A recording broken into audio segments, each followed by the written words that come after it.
Hello everyone and welcome to the Maxim Millionaires Financial Academy. So let us start our video. Gold में 1 our के chart में अगर हम जाके देखें तो वी कैन सी कि यहाँ पे डबल टॉप्स क्रिएट हुए. So again still there are high chances कि ये वाला सप्लाई जोन टेस्ट होके फिर नीचे प्राइस आ सकता है. तो we are still keeping this supply zone. If we get a confirmation something like this then we can sell from this area of supply. The next pair is euro. Euro में भी the price is going to the down side.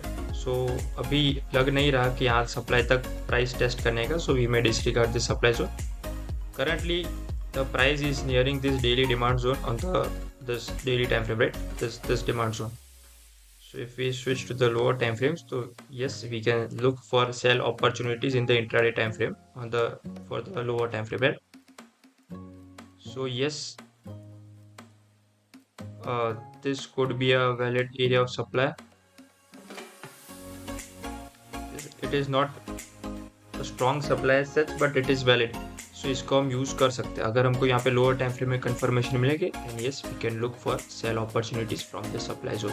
कहाँ तक कर सकते हैं? First target could be this low and then next target could be this demand zone. Next is British pound. British pound में हमने यहाँ पे सप्लाई जोन क्रिएट किया था but price did not tap that supply zone and it went lower. So still we can still keep this supply zone क्योंकि यहाँ पे double tops, यहाँ पे kind of triple tops form हुए. So this liquidity could be utilised for this supply zone, right? So price इसको sweep करके supply zone को tap करके नीचे आ सकता है. So yes we could still keep this supply zone.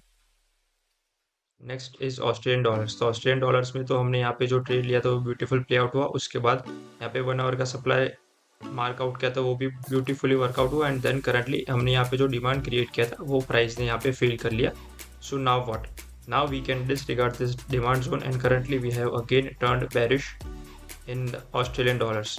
सो अभी हम क्या कर सकते हैं? Let us clear this out first. Okay, so current swing is this high and this low. 4 घंटे के टाइम फ्रेम में ये हाई से ये लो तक हमारा स्विंग स्ट्रक्चर है.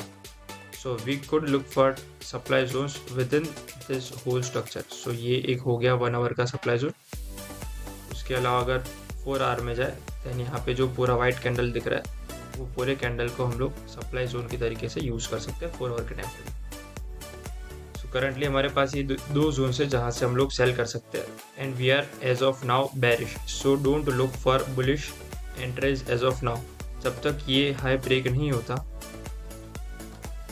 ये वाला हाई ब्रेक नहीं होता, तब तक हम लोग बाय नहीं करेंगे, right? So wait for this high to break in order to buy bullish entries. और उसके अलावा कोई अपडेट होगा तो मैं आपको ग्रुप में दे दूंगा, right? So make sure to join the Telegram group from the link in the description. Thank you for watching.